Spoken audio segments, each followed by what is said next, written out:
A continuar en esta mañana y hemos estado hablando bastante sobre revelación, de hecho toda la semana, ¿cierto? De lunes a jueves estuvimos hablando un poquito sobre qué es la revelación, ciertas características de la revelación y hablamos sobre manifestaciones el día de ayer. Una de las maneras más claves de poder comprender el mundo espiritual, ¿no? Y de entender la vida cristiana es, cierto, manejarse específicamente de en quién nosotros creemos y cómo nosotros creemos. Obviamente, toda persona que dice ser cristiana debe seguir a Jesús. O sea, no existe otra opción en la vida cristiana. O sea, para ser cristianos hay que seguir a Jesús. Ahora, seguir a Jesús no necesariamente es seguir el cristianismo, ¿no? Porque el cristianismo, como en todo movimiento, a veces hay ciertos movimientos que se empiezan a alejar de los principios fundamentales. O sea, eso nos lleva a la conclusión de que no toda persona que dice ser cristiana es cristiana. ¿Cuál es la garantía de un verdadero cristiano? Es alguien que realmente sigue a Jesucristo. Para seguir a Jesucristo, ya nosotros tenemos que tener experiencias con Él, una relación con Él y conocerlo. Ya no se puede seguir a alguien que no se conoce. Uno no puede seguir a alguien que no conoce. Uno no puede seguir a alguien con quien no se relaciona. Tiene que haber una relación. O sea, todo marxista, por ejemplo, debe tener ciertos patrones relacionales con Marx a través de sus libros, de su pensamiento, de sus creencias. O sea, toda persona que sigue el psicoanálisis debe tener una relación con la mayoría de los psicólogos psicoanalistas, ¿tá? Obviamente siguiendo principalmente quizás a Freud, un ejemplo que siempre pongo, aunque no necesariamente hay psicoanalistas que tienen otros maestros, pero generalmente uno se familiariza con un personaje histórico a través de sus ideas. O sea, nos transformamos en luteranos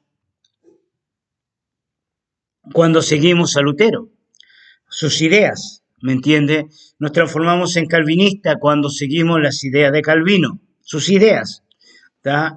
Nos transformamos en arminianos cuando seguimos a Arminio, en el sentido teológico. Nos transformamos en marodonianos cuando seguimos la iglesia marodoniana, no sé, ¿ya? Ok, entonces, pero con Jesucristo hay una salvedad. ¿Y cuál es la salvedad? Es que todo creyente necesita creer que Él está vivo. Todo creyente en Jesús necesita creer que Él está vivo. Nosotros podemos creer en el Jesús histórico y podemos abrazar la causa como un marxista abraza la causa de Marx, o como un darwiniano abraza la evolución y la defiende y pelea por ella. Hay cristianos que abrazan al Jesucristo histórico, leen sus historias, abrazan la causa, creen que Jesús es sanador, porque lo dice la Biblia, creen que Jesús, cierto, es salvador, porque lo leen, porque tienen evidencia histórica de ello, pero ya hay una salvedad en el cristiano, que creemos que Jesús está vivo y por ende ese plus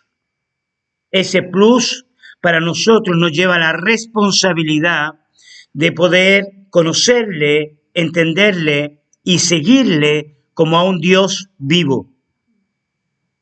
Entonces la revelación de que hemos estado hablando esta semana tiene estos dos canales, estos dos conductos, o sea, conocemos a Jesús histórico, nos relacionamos, cierto, con la Biblia, nos relacionamos, cierto, con las experiencias que hombres de Dios han seguido, ¿cierto?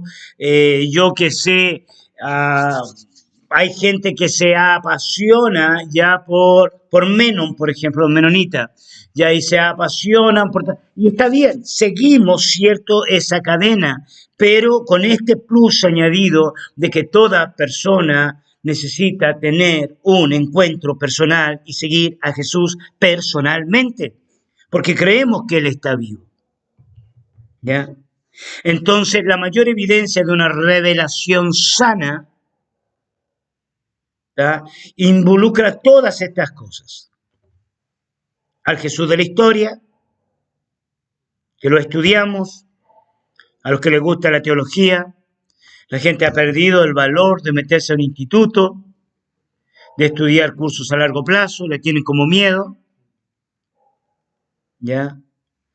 Antiguamente la gente estudiaba 6 años, luego en algún instituto bajaron a 4. Nosotros uno de los cursos más largos es una escuela de 9 meses, y hasta aún dentro de nuestro ministerio ya la escuela de 9 meses no la miran con buenos ojos porque es muy larga. ¿Ya? ¿Cómo ha variado la cosa, no? Pero todavía hay un remanente fiel que están dispuestos a invertir bastante tiempo en el estudio y no está mal. Está excelente, buenísimo, ¿ya? Pero a la vez, cierto, eso es vacío, no tiene sentido si no nos acostumbramos también a tener la conciencia de un Dios vivo, real, presente, constante, con el cual podemos comunicarnos. Creo que el libro de Apocalipsis, que es el que hemos citado como fuente principal durante toda la semana, tiene que ver mucho con esta revelación, ¿ya? Estas expresiones del Dios vivo, ¿ya?, y del Dios histórico. Quiero que veamos ahí en Apocalipsis, capítulo 1, versículo 4 al 6. Apocalipsis, capítulo 1, versículo 4 al 6.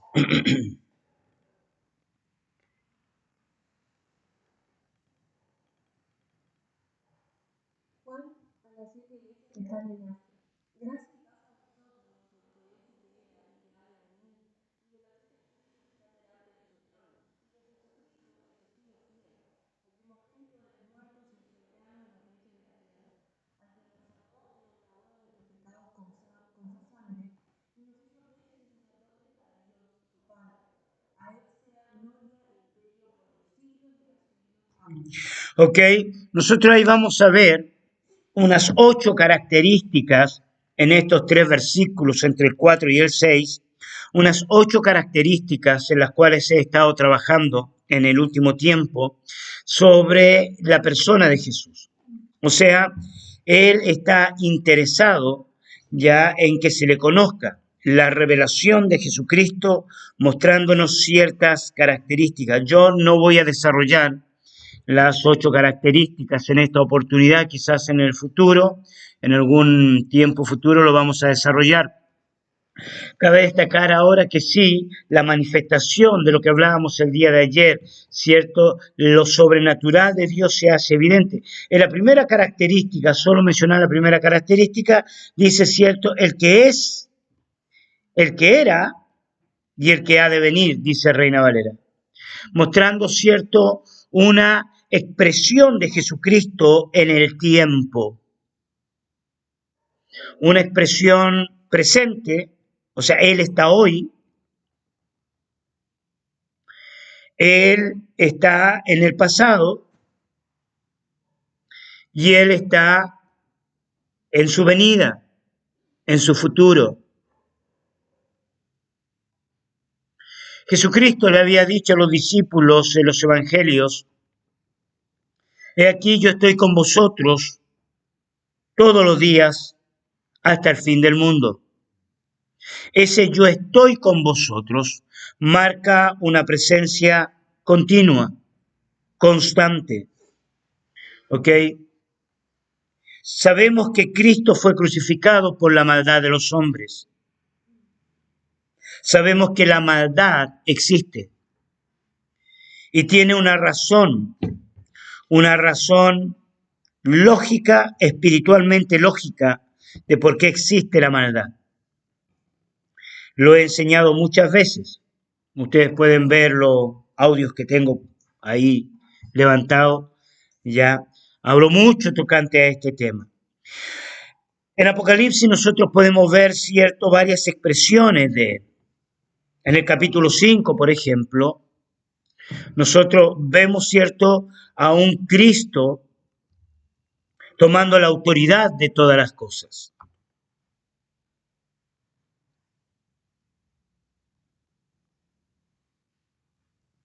¿Y cómo lo vemos nosotros a este Cristo? Lo vemos como un cordero que fue inmolado, pero que ahora ha sido resucitado.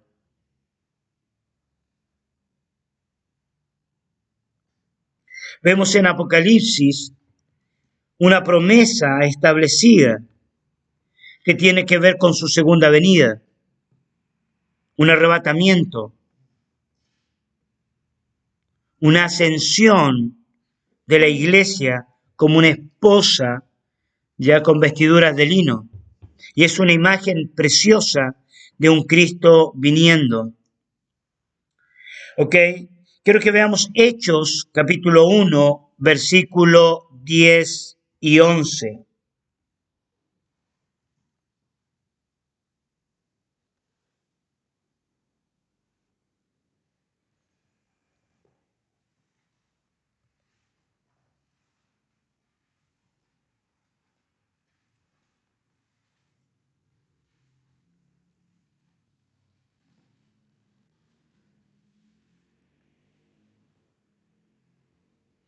Si alguien lo puede leer, Hechos capítulo 1, dije, ¿no? 10 y 11.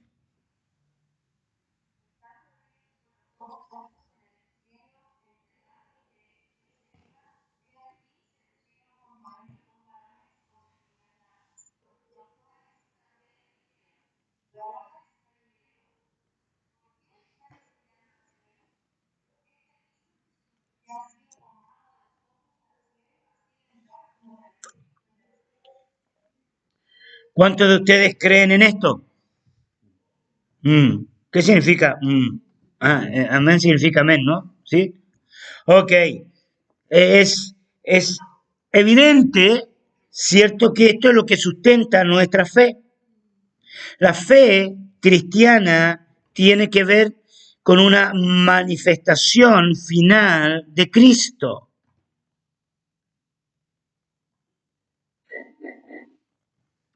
Como decíamos ayer, ¿cierto? Donde todas las cosas van a quedar bien claras, o sea, vamos a poner las cosas claras. ¿Y cuál será el evento más claro del cristianismo? Es la segunda venida de Jesús. Obviamente, el incrédulo no lo entiende y no lo cree. No lo cree y no lo entiende. No importa el orden.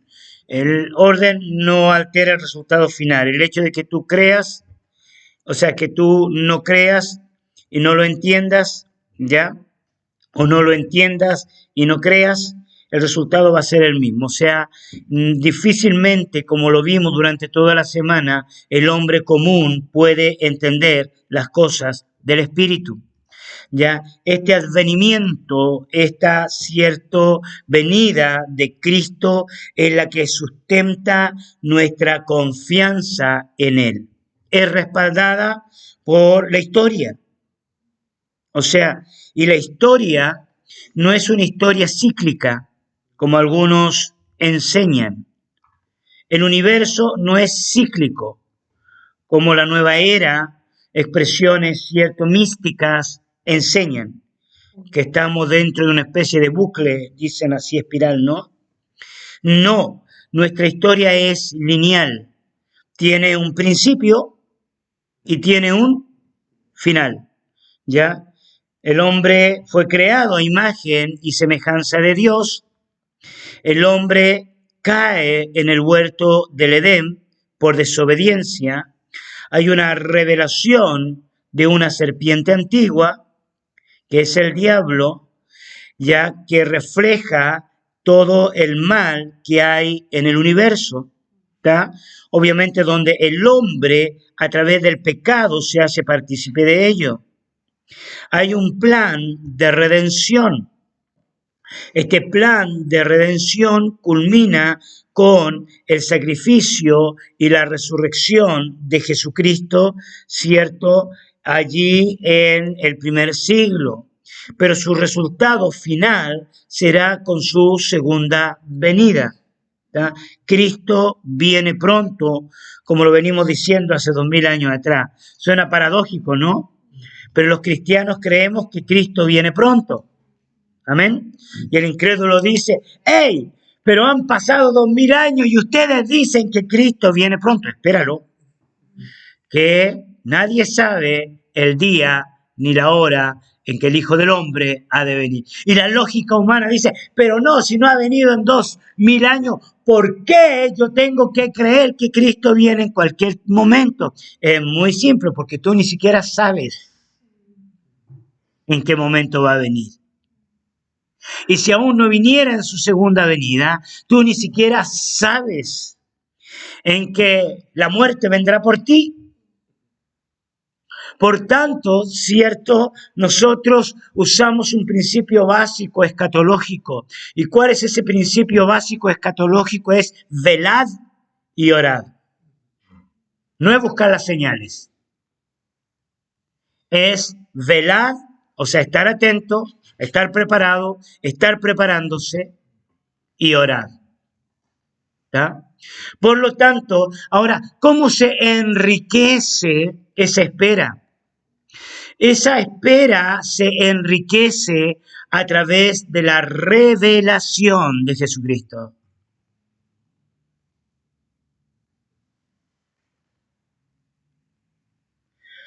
¿Cómo se enriquece esa espera a través de la revelación?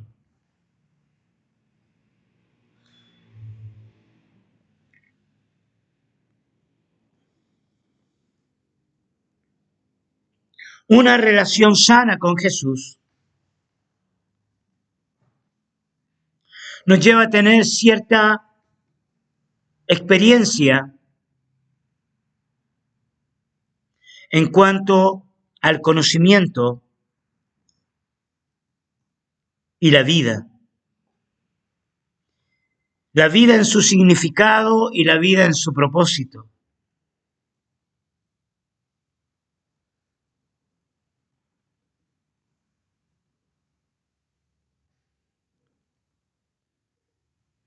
Jesús, en uno de sus últimos grandes discursos, le diría a los discípulos, esta es la vida eterna, que te conozcan a ti, al único Dios verdadero a quien has enviado. Por tanto, ¿qué hace la revelación mientras nosotros estamos en vida? La revelación nos lleva a tener un conocimiento más profundo de la persona de Jesús.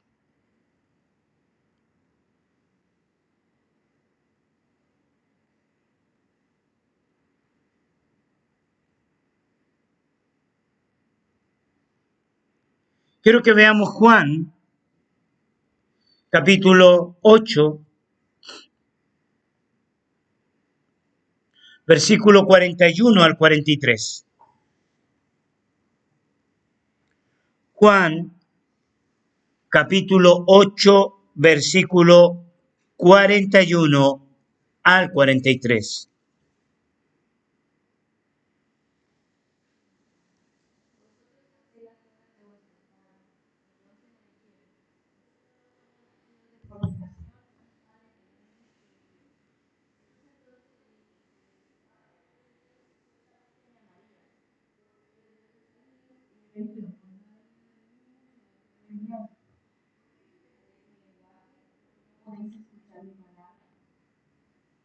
Ya, aquí hay una confrontación y esta confrontación la vieron allá en la chacra, ¿no?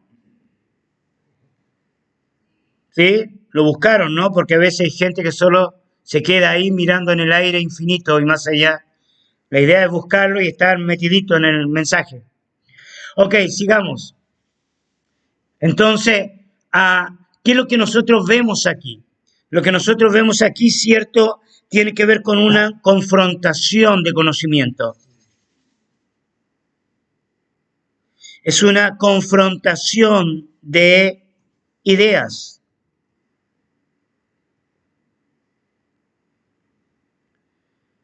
Y la confrontación tiene que ver con quién realmente conoce al Padre.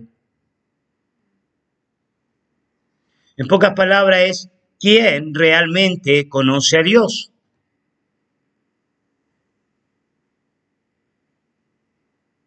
Los religiosos de la época se defenderían diciendo que conocen a Dios porque son hijos de Abraham.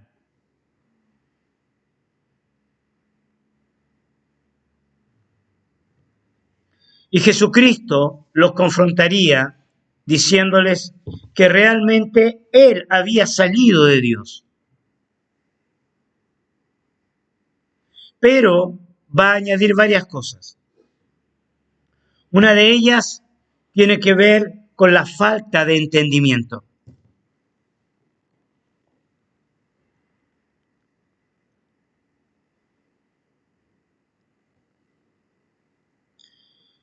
Jesús habla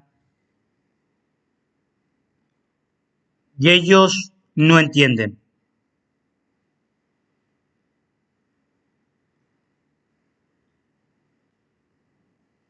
Hay varias razones por las cuales no se puede entender un lenguaje. Una es que no sea nuestro idioma. Cuando uno está en un país donde todos hablan de una manera que tú no entiendes, ya llega un punto donde la cabeza te empieza a doler.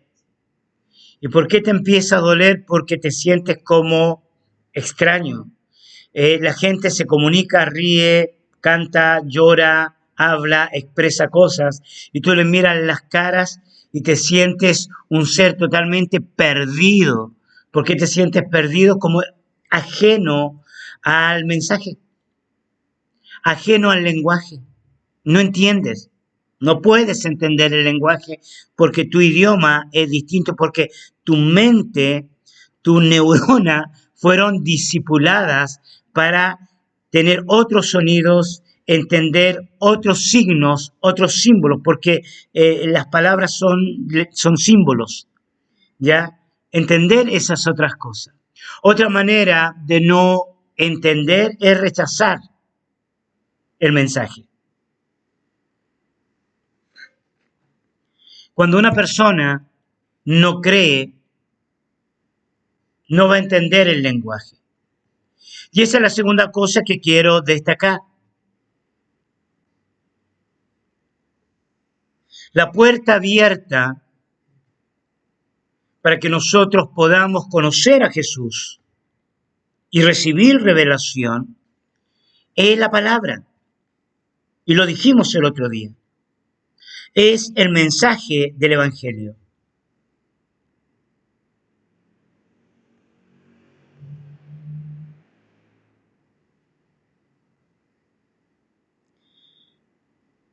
Jesucristo diría y uniría las dos cosas que hemos hablado ya esta semana. Él diría, mis palabras son espíritu y son vida. Tiene que ver con los asuntos de la vida. Y tiene que ver con los asuntos espirituales. Entonces, la manera más sana de entender la revelación es siguiendo las enseñanzas de Jesús.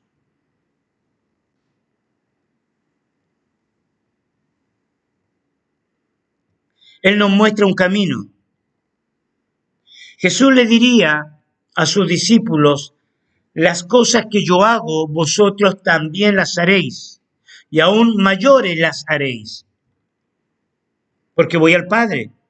Ahora, déjeme aclararle una cosa. Mucha gente se queda solamente en la parte mística, solamente en la parte de milagros, de poder, de sanidades, de muertos resucitados, de sanidad de leprosos. Y yo creo todo eso y lo estoy buscando con todo mi corazón. Pero cuando hablamos de que las cosas que Él hace nosotros también las haremos, también tiene que ver con una ley fundamental que demuestra que nosotros somos cristianos. La ley fundamental que demuestra que somos cristianos no son los milagros, no es la experiencia sobrenatural. La ley fundamental se llama ley moral.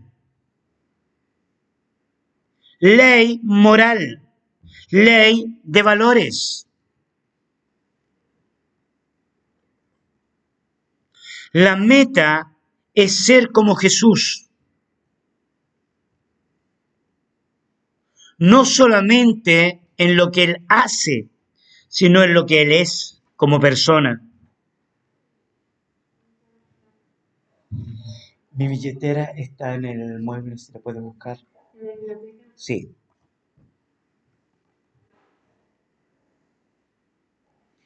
¿Ok? Entonces, ¿cierto? Hay una ley moral. No robes, no mates, no mientas, no cometas adulterio, no alimentes la lujuria. La fe práctica pone en evidencia, ¿cierto?, lo que es la actitud cristiana del corazón. Esto se llama testimonio. Testimonio. El testimonio de Jesucristo es la evidencia más grande que puede haber en nuestra vida.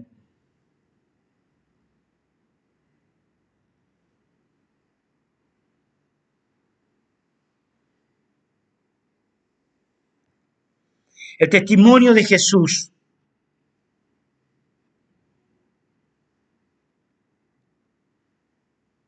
da a conocer, ¿cierto?, de que nosotros,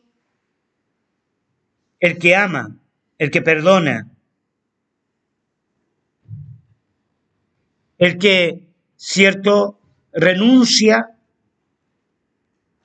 está en nosotros. Es Jesús.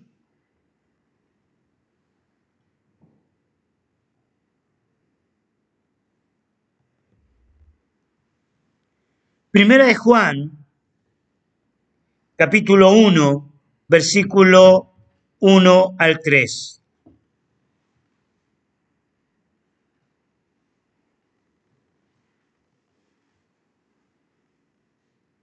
Primera de Juan,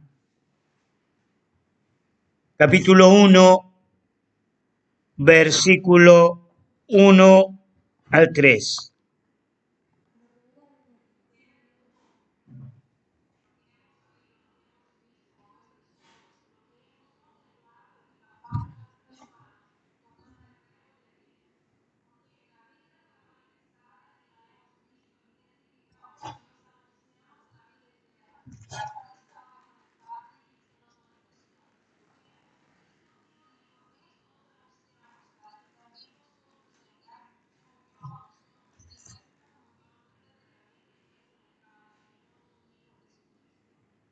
Qué tremendo es este pasaje, ¿no? Que está hablando del testimonio real que los discípulos han tenido con Jesucristo. Tocaron, palparon, vieron, comunican. Palparon, vieron, comunican. Es real. Ellos dan testimonio. Si nos metemos un poco más en Apocalipsis, cosa que no lo voy a hacer porque se me fue la hora, ya, nosotros descubrimos, cierto, que Juan está preso precisamente por esto, por dar testimonio acerca del Evangelio. Ahora, ¿cómo nosotros damos testimonio? Si ustedes no me cerraron Primera de Juan, quiero que veamos, cierto, ahí en el capítulo 1, versículos 5 y 6. Primera de Juan, capítulo 1, versículos 5 y 6, y con esto terminamos.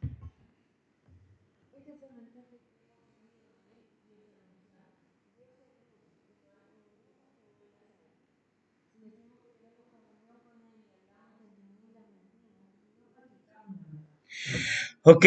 Entonces, ¿cierto? La mayor evidencia de nuestra comunión revelada con Cristo es andar como Él anduvo. Y como dice Reina Valera aquí, es la práctica de la verdad.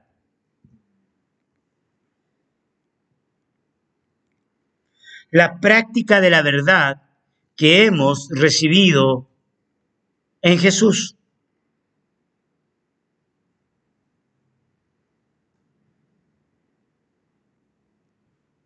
La vida en el temor de Dios, la vida en una plataforma del perdón, la vida, cierto, en el amar al prójimo, la vida en la búsqueda de la santidad, en buscar la integridad, en estar en Cristo, la vida, cierto, en caminar la siguiente milla.